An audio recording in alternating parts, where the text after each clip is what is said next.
Orang mencari rezeki, ke sini luput. Pindah lagi usaha, bangkrut.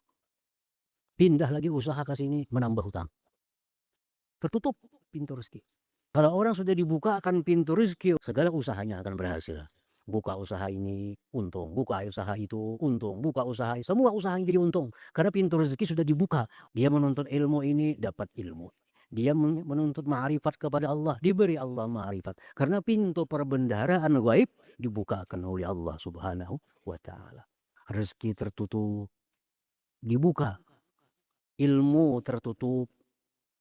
Segala yang tertutup daripada anugerah Allah Subhanahu wa taala, kesehatan, kekayaan, ilmu, pengetahuan, makrifat, itu semua ditutupi oleh Allah. Kemudian dia buka untuk orang-orang yang dia kehendaki, supaya kita bisa dibukakan pintu-pintu ilmu, pintu-pintu rezeki, pintu-pintu makrifat, pintu-pintu kebahagiaan dunia akhirat. Nah, kita ada harapan dibukakan oleh Allah Subhanahu wa taala pintu-pintu tadi.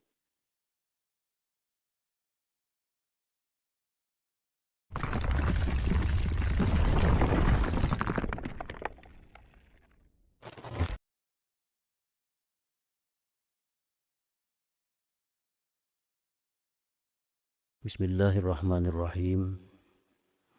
Alhamdulillah. Alhamdulillahilladzi samma nafsahu bil fattah. Alladzi ja'ala likulli syai'in miftah. Ashhadu an la ilaha illallah wahdahu la syarika lahu falikul isbah. Wa ashhadu anna sayyidana Muhammadan abduhu wa rasuluhul amiru bil wahdati wal islah. Allahumma salli wa sallim wa barik ala sayyidina maulana Muhammadin miftahil falah wa ala alihi wa sahbihi wa zurriyatihi wa atba'ihil muttasifina bis salah, amma ba'd. Al-mukarramun wal muhtaramun, ma'asyirul habaib wal ulama, para muhibbin, hadirin, hadirat, rahimakumullah. Pertama dan utama, kita bersyukur kehadirat Allah Subhanahu wa taala atas nikmat iman dan Islam. Kemudian kita bersyukur kehadirat Allah Subhanahu wa taala atas nikmat hidayah, taufik dan inayah, yang dengan demikian itu kita bisa kembali berkumpul, bertemu di masjid yang penuh dengan berkah dan rahmat ini.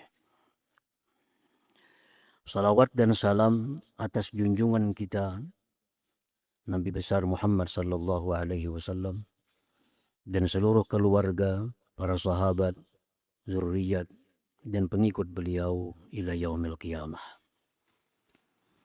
Para muhibbin rahimakumullah. At-tasi'a asyar min asma'illah al-husna al-fattah. Yang ke-19 dari Asma'ul Husna, nama Allah Al-Fattah. Allah Ar-Rahman, Ar-Rahim, Al-Malik, Al-Quddus, As-Salam, Al-Mu'min, Al-Muhaimin, Al-Aziz, Al-Jabbar, Al-Mutakabbir, Al-Khaliq, Al-Bari, Al-Musawwir, Al-Ghaffar, Al-Qahhar, Al-Wahhab, Ar-Razzaq, Al-Fattah. 19. Di dalam Al-Quranul Karim disebut oleh Allah Subhanahu wa taala, qul yajma'u bainana rabbuna thumma yaftahu bainana bil haqq wa huwal fattahul alim. Ini Al-Fattah ada disebut oleh Allah di dalam Al-Quranul Karim pada surat Saba ayat 26. Qala al-Imamul Ghazali, al-fattah huwa alladhi yanfatihu bi'inayatihi kullu munghaliq wa bihidayatihi yankashifu kullu mushkil fataratan yaftahul mamalika wa li anbiya'ih wa yukhrijuha min aidi a'da'ih wa yaqul inna fatahna laka fatham mubina wa taratan yarfa'ul hijaba an qulubi awliya'ih wa yaftahu lahumul abwab ila malakuti sama'ihi wa jamali kibriya'ih wa yaqul ma yaftahillahu linnasi min rahmatin fala mumsika laha wa man biyadihi mafatihul ghaib wa mafatihur rizqi fabil hariyi ayyakuna fattaha. Imam Al-Ghazali menerangkan tentang makna daripada nama Allah Al-Fattah ini. Al-Fattah itu adalah yang terbuka dengan pertolongannya tiap-tiap yang tertutup. Rezeki tertutup, dibuka. Yang membuka itu adalah Al-Fattah. Ilmu tertutup, yang membuka pintu ilmu itu adalah Al-Fattah. Langit tertutup, yang membuka pintu langit itu adalah Al-Fattah. Segala yang tertutup daripada anugerah Allah Subhanahu wa ta'ala, kesehatan, kekayaan, ilmu, pengetahuan, makrifat, itu semua ditutupi oleh Allah. Kemudian dia buka untuk orang-orang yang dia kehendaki. Nah, membuka itu adalah Al-Fattah. Ya, Al-Fattah ini merupakan nama Allah yang sangat penting kita kenal. Supaya kita bisa dibukakan pintu-pintu ilmu, pintu-pintu rezeki, pintu-pintu ma'rifat, pintu-pintu kebahagiaan dunia akhirat. Dengan mengenali, mengimani nama Allah Al-Fattah ini, nah kita ada harapan dibukakan oleh Allah Subhanahu wa ta'ala pintu-pintu tadi.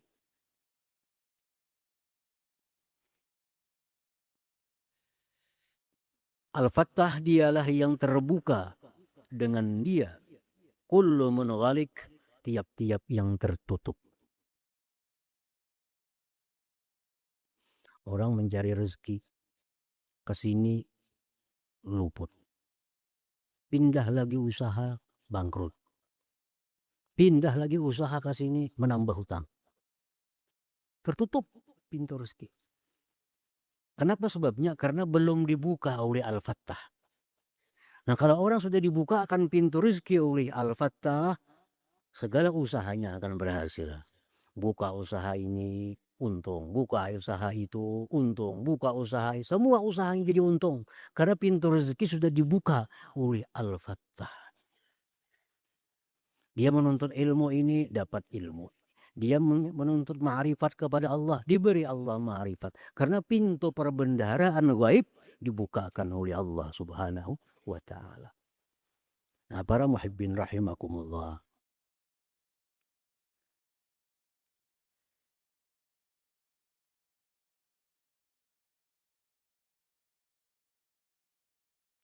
Dan dengan hidayah terbukalah tiap-tiap yang sulit. Kadang-kadang Allah membuka kerajaan-kerajaan untuk para nabinya dan mengeluarkan kerajaan-kerajaan itu dari tangan musuh-musuhnya. Allah berfirman, "Inna fatahna laka fatham mubina." Dulu Rasulullah itu tertutup pintu masuk Mekah. Setelah beliau hijrah ke Madinah, beberapa kali berusaha untuk masuk Mekah, ditutup oleh orang-orang Mekah. Tapi sampai pada saatnya dibuka oleh Allah. Inna fatahna laka, kami bukakan wahai Rasul bagi engkau. Sehingga beliau dengan mudah bisa membuka kota Mekah dan merebutnya kembali dari tangan musuh-musuh Allah Subhanahu wa ta'ala.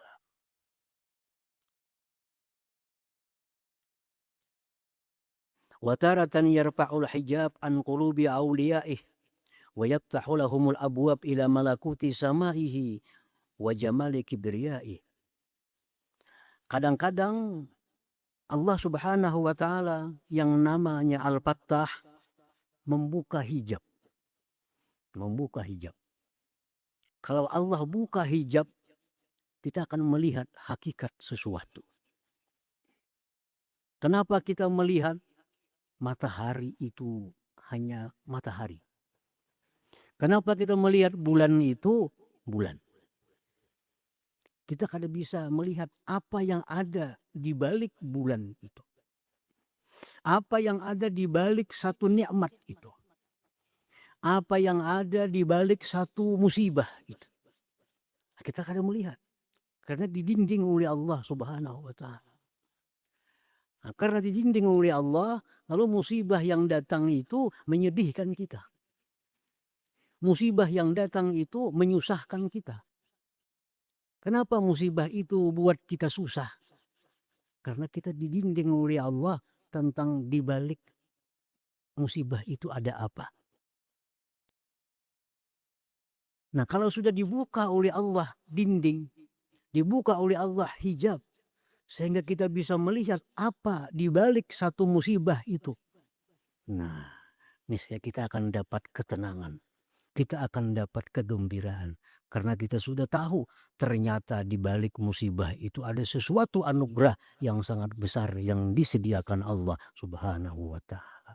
Nah, akibat sudah dibuka. Dibuka hijabnya, dibuka dindingnya. Kita melihat, ternyata di balik itu ada sesuatu yang luar biasa. Jadi nama Allah Al-Fattah ini mesti kita kenal. Mesti kita imani. Dan mesti kita perdalam. Kita kenal supaya kita bisa dibukakan oleh Allah segala macam pintu-pintu perbendaharaan Allah Subhanahu wa Ta'ala. Allah Subhanahu wa Ta'ala berfirman, "May yaftahillahu lin-nasi min rahmatin fala mumsika laha." Apabila Allah sudah membuka pintu rahmat. Ini Allah sudah membuka pintu rahmat kepada manusia, kepada seseorang. Tidak ada seorang pun yang sanggup bisa menahannya. Ini kalau Allah sudah membuka pintu rahmat kepada kita, siapapun yang menghalangi kita, siapapun yang menjegal kita, kada akan berhasil. Karena sudah dibuka oleh Allah pintunya. Kita musuhi, kita halangi, kita fitnah, kita jegal, kita hancurkan nama baiknya, tetap naik. Kenapa? Karena orangnya sudah dibukakan Allah pintu rahmatnya. Nah, jadi apabila Allah sudah membuka pintu rahmat kepada kita, bagaimanapun halangan rintangan kada akan bisa menghalangi. Tetap rahmat itu akan sampai kepada kita. Tapi bila Allah belum buka pintu rahmat, kayak apapun kita mendorong, kayak apapun kita memberi semangat, kada jalan. Macet. Nah, diberi semangat, dinasihati, didoakan, kada mampan. Kenapa? Allah belum membuka pintu hatinya. Kalau sudah Allah buka pintu hati ini orang, maka segala macam kebaikan dengan mudah dilaksanakannya. Nah, para muhibbin rahimakumullah. Wa man biyadihi mafatihul ghaib wa mafatihur rizki fabil hari ayyakuna fattaha. Tuhan yang padanya kunci-kunci yang gaib. Tuhan yang padanya ada kunci-kunci rezeki. Kunci-kunci yang gaib itu di tangan Allah. Kunci-kunci rezeki di tangan Allah. Maka dia berhaklah bernama Fattah, Al-Fattah, Maha Pembuka. Jadi kalau kita ringkas maknanya Al-Fattah itu yang Maha Membuka. Yang Maha Membuka. Para muhibbin rahimakumullah. Jadi kita kalau hendak minta apa kepada Allah, minta bukakan kepada Allah. Kita hendak rezeki, kita minta bukakan kepada Allah pintu rezeki. Karena semuaan itu anugerah Allah dalam perbendaharaan Allah. Ilmu ada perbendaharaannya. Rezeki ada perbendaharaannya. Rahmat ada perbendaharaannya. Kalau kita hendak perbendaharaan itu, minta bukakan kepada Allah Subhanahu wa Ta'ala. Jadi minta bukakan. Nah, tinggal lagi kita mengenali, mempelajari kayak apa cara minta bukakan itu. Nah, tinggal kita lagi mempelajari kayak apa cara supaya Al-Fattah ini mau membukakan pintu rezeki lawan kita. Mau membukakan pintu ma'rifat lawan kita. Mau membukakan pintu ilmu kepada kita. Jadi kita mesti mengetahui cara-caranya. Kayak apa supaya Tuhan itu dengan namanya Al-Fattah ini mau membuka akan pintu-pintu kebaikan itu kepada kita. Nah, para muhibbin rahimakumullah. Paman arada ayyabta Allah lahu abwabal ilim. Barang siapa yang menghendaki Allah bukakan baginya pintu ilmu. Kita hendak minta bukakan kepada Allah pintu ilmu. Kayak apa caranya? Karena kalau kada tahu caranya, kada bakal Allah membukai. Karena bakal dibukakan. Ada caranya. Siapa yang hendak dibukakan Allah baginya pintu ilmu, fa'alaihi bid-du'a wa ta'allumil ilim ma'adabihima. Nah, ada dua macam caranya supaya Allah buka pintu ilmu. Satu, memohon. Ajukan permohonan kepada Allah. Ajukan doa kepada Allah agar dibukakan pintu ilmu. Yang kedua caranya adalah ta'allumil ilim. Belajar ilmu itu. Belajar. Banyak orang yang belajar ilmu tapi gagal. Kenapa? Karena dibuka Allah pintu ilmu. Karena ilmu itu bukan kitab. Ilmu itu bukan buku. Banyak orang yang pandai bisa baca kitab. Baca buku, fasih bacaannya, tapi kada dibukakan Allah pintu ilmu, sehingga apa yang dia baca itu menjadi sia-sia.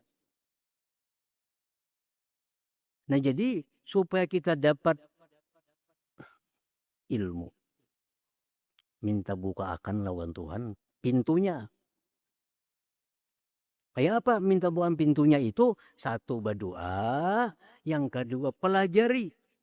Ma'adzabihi dengan adab keduanya. Berdoa, beradab. Menuntut ilmu, beradab. Nah, bila dua itu jalan, Allah akan membukakan pintu ilmu kepada kita. Nah, orang hendak minta bukai lawang rumah. Kita nak bilang rumah ulang. Rumahnya berkunci. Nak minta bukai. Ada dua cara. Pertama, Assalamualaikum. Nah, itu kan? Assalamualaikum. Beradab, Assalamualaikum yang baik-baik. Yang kedua, dikatuk. Nah, mengucap Assalamualaikumnya itu ada adabnya. Mengatuk pintu pun ada adabnya. Terlalu nyaring, orang bisa sehari kadang bukai lawang. Nah, mengatuk lawang rumah orang menggendah. Assalamualaikum. Kada wani orang bukai. Bujure Assalamualaikum. Bujure mengatuk cuma kada beradab. Nah, kita berdoa pun, kita belajar ilmu pun, kalau kada beradab, Allah kada akan buka pintu ilmu kepada kita. Kalau sudah menuntut ilmu, ditambah doa, adab, yakin ya Allah kada menyalahi janjinya.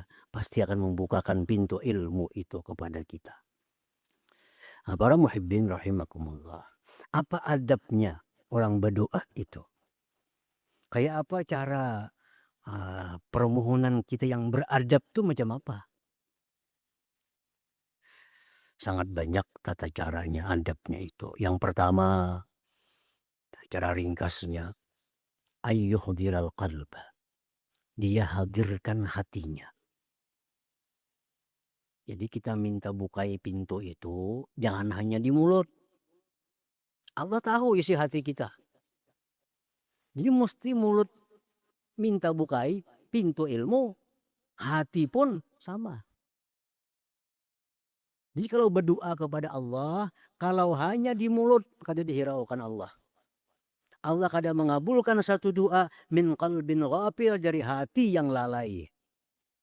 Ini mesti kedua-duanya. Lisan diucapkan, hati hadir.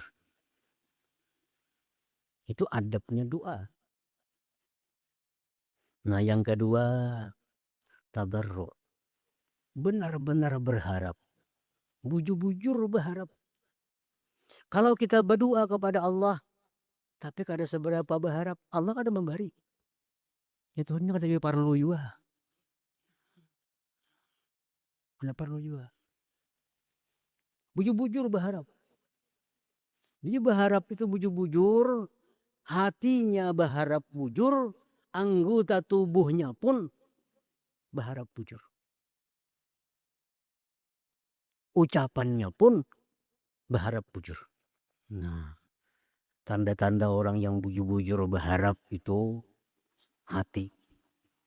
Memang sangat perlu kepada Allah agar dibukakan apa pintu apa kita hendak. Yang kedua, kalimat ini ada penekanan yang kada sama dengan penekanan orang nang kada tapi perlu. Yang ketiga, anggota tubuh pun beda. Orang nang kada tapi perlu itu angkat tangannya kulirnya. Berdoa tuh, berdoa. Menunjukkan ini kada tapi perlu, kada berharap minta. Mangkat tangan aja. Kayak apa kayaknya udah kada kakaruan tangannya nih. Kita menggeripukan tangan bano. Nah, ambil berdoa, geripuk tangan. Itu sudah menunjukkan bahwa secara kasat mata aja orangnya kada bujur-bujur minta. Ada bujur minta. Coba kalau bujur, nah, Allahumma ya Allah, ketahuan aja. Orang datang lawan kita hendak berhutang, ketahuan aja. Nang bujur-bujur perlu bujur, lain lawan nang kata tapi perlu. Allah lebih tahu lagi. Jadi mulai hati yang bujur-bujur berharap, gerakan tubuh yang bujur-bujur berharap, kalimat pun bujur-bujur berharap. Nah itu adabnya dua. Adabnya doa.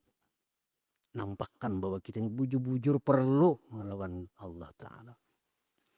Yang ketiga, wayuliha, mengulang-ulang. Diulang-ulang. Jangan sekali.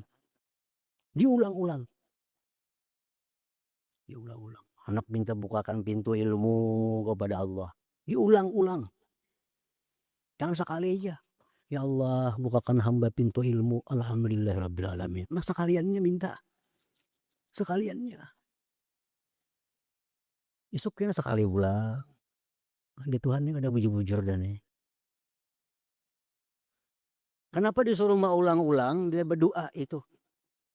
Karena Allah Ta'ala itu dengan rahasianya bisa mengabulkan apa yang kita minta di saat kita sudah mengulang permintaan 1000 kali. Ada orang yang dikabulkan Allah doanya di saat dia mengulang doa 10.000 kali mengulang, hanya Tuhan beri. Ya Allah, bukakan pintu ilmu. Kan apa-apa itu mah. Dilibatkan oleh Tuhan. Karena Tuhan hanya memberi kalau ini mengulang 10.000, maka ya Allah, bukakan pintu ilmu ya Allah. Bukakan pintu sehari 10 kali. Nah, isuk kayaknya 10 kali pulang. 1000 hari 10.000 hanya kabul. Ada orang berdoa 1000 kali sudah. Kada sing kabulan. Bah hampir dah berdoa. Padahal Tuhan menentukan cara 1001 kabul tuh. Cuma 1000-annya ampih. Jangan 1000 sudah. Asal banyak banget kada kabul juga. Udah ampih aja berdoa dah. Ganti doa lain aja pulang. Tadi minta ilmu kada mampan, tapi minta sugih pulang. Padahal dalam ilmu Tuhan dia Tuhan dalam ilmunya jakanya minta 1001 kali. Yang satu itu nang kabulnya. Cuma 1000-annya bampi. Nah, jadi disunatkan di dalam agama kita mengulang-ulang doa itu. Siapa tahu di kali yang ke-500 kena kabulnya. Kada tahu kita. Mana kita tahu? Kita kada tahu di ilmu Allah. Ulang aja. Ulang. Itu bagian adab doa. Dan lagi adabnya doa itu kita cari waktu-waktu, tempat-tempat yang mulia. Di waktu sujud, ini sangat diperhatikan Allah. Kalau kita berdoa di waktu sujud itu, lebih daripada kita doa waktu kada sujud. Di malam Jumat, di hari Jumat, itu ada waktu-waktu yang mustajab. Kita cari waktu-waktu yang mustajab itu. Nah, jadi kalau sudah berdoa itu dengan adab yang bujur, adabnya sudah sempurna, tinggal lagi menuntut ilmu. Tuntut ilmu. Menuntut ilmu ini pun ada adabnya. Ada adabnya. Supaya Allah memberikan ilmu kepada kita. Apa adab orang menuntut ilmu itu? Ya pertama adabnya itu niat yang baik. Ini menuntut ilmu, adabnya satu, niatnya bagus. Ini menuntut ilmu itu niatnya menjunjung perintah Allah, menjunjung perintah Rasul, membuang kejahilan dalam diri, supaya bisa melaksanakan keparduan-keparduan, supaya bisa menjauhi yang dilarang. Nah, kalau menuntut ilmu, niatnya bagus. Satu. Yang kedua, adab orang menuntut ilmu itu tamalluk. Nah, tamalluk itu bahasa kitanya cari muka. Cari muka. Cari muka dengan guru. Nah, cari muka kayak apa cara supaya guru itu ketuju lawan aku. Karena kalau guru itu ketuju apapun pada akan sijin. Jadi kalau guru kada ketuju bertakun apa aja udah tahu sih aku. Nah, kalau gurunya sudah kada ketuju lawan kita, tutup dah pintu ilmu. Tapi kalau guru ketuju lawan kita, nang aneh-aneh pada akan sijin. Jadi tidak boleh kita cari muka kepada makhluk Allah selain kepada guru. Dengan cari muka kepada guru, ilmu-ilmu rahasia keluaran yang ada pada guru itu. Itu adab orang menuntut ilmu. Kayak apa cara supaya guru itu ketuju lawan seorang nih. Nah, itu adabnya juga. Yang ketiga tawadhu. Tawadhu. Kalau kita nuntut ilmu sombong, kada bakal dapat ilmu dah. Nuntut ilmu tapi sombong, kada bakal dapat ilmu. Mesti rendah hati. Adab ilmu lagi amalul ilm. Dapat ilmu sedikit amalkan. Dapat ilmu sedikit amalkan. Belajar wudu, sunat wudu, bakukumur, amalkan bakukumur sebelum wudu. Nah, amalkan. Dan yang terakhir adabnya itu adalah menjauhi dosa. Nah, kalau sudah adab ilmu ini kita laksanakan, adab doa sudah kita laksanakan, Allah kadang mengingkari janji, pasti Allah bukaan kepada kita pintu ilmu. Kita akan diluruk oleh Tuhan. Nah, ilmu tentang apa yang kita ketahui diberitahu oleh Allah Subhanahu wa taala.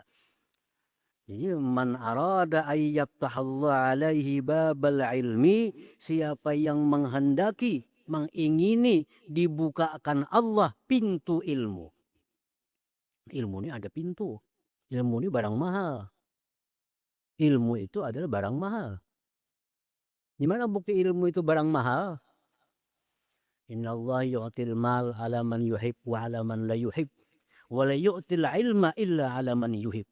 Allah itu memberikan harta kepada orang yang dia cintai dan kepada orang yang tidak dia cintai. Makanya orang kafir banyak sugih. Orang takwa banyak juga yang sugih. Kenapa? Karena Allah memberikan harta kepada orang yang dia cintai dan kepada orang yang tidak dia cintai. Wala yu'til ilma illa ala man yuhib. Allah tidak akan beri ilmu kecuali kepada orang yang dia cintai. Kalau orang Allah kada dicintai oleh Allah, kada bakal dapat ilmu. Kada bakal dapat ilmu. Yang dimaksud ilmu ini ilmu yang mendekatkan diri kepada Allah. Bukan ilmu matematika, ilmu hukum itu lain lagi itu. Ini ilmu yang mendekatkan diri kepada Allah Subhanahu wa taala.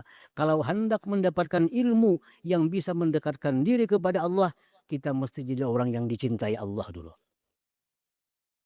Kalau orang kada dicintai Allah, jangan dapat ilmu, tulak ka magis ilmu aja kada terbuka hatinya. Kalau orang tuh kada dicintai oleh Allah, jangankan dapat ilmu, hadir ka majelis ilmu aja tertutup hatinya. Kada terbuka hatinya. Karena ilmu ini Allah kada akan beri illa ala man yuhib, kecuali orang yang dia cintai. Makanya ilmu tuh mahal. Ilmu tuh ada perbendaharaannya, ada gudangnya. Kada bisa barangan mengambil ilmu. Kada bisa. Kalau ambil emas, siapa aja bisa. Mendulang, orang takwa, orang kafir, mendulang dapat saja emas. Tapi kalau ilmu, maka kada kawa. Harus orang yang dicintai Allah. Nah, jadi ilmu ini ada gudangnya, ada pintunya. Nah, ada pintunya. Allah kada akan membuka pintu ilmu itu kecuali dengan doa dari kita dulu.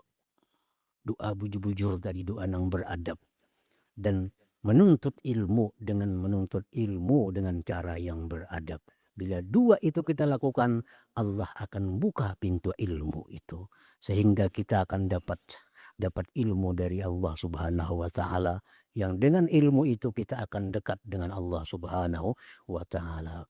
Nah, para muhibbin rahimakumullah. Jadi yang pertama dulu yang kita bahas ini adalah bagaimana cara untuk supaya Allah bukakan pintu ilmu. Doa, belajar, dan adab.